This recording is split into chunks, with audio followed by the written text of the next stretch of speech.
How to fix Steam cannot refund game. To fix an issue where you cannot refund a game, first of all, verify you meet the baseline policy. Make sure that you bypass the 2-hour playtime limit. If you are slightly over the 2-hour limit, but the time was spent troubleshooting crashes or waiting in the menu, so you can still request a manual review. First of all, go ahead and launch any web browser of your choice or simply launch the Steam application onto your device. From there, simply head to the Steam support.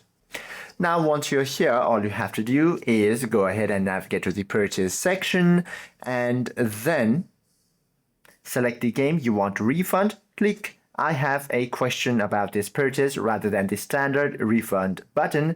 Write a detailed message explaining why you are requesting the refund despite being over the limit, and then explicitly type please manually review this case.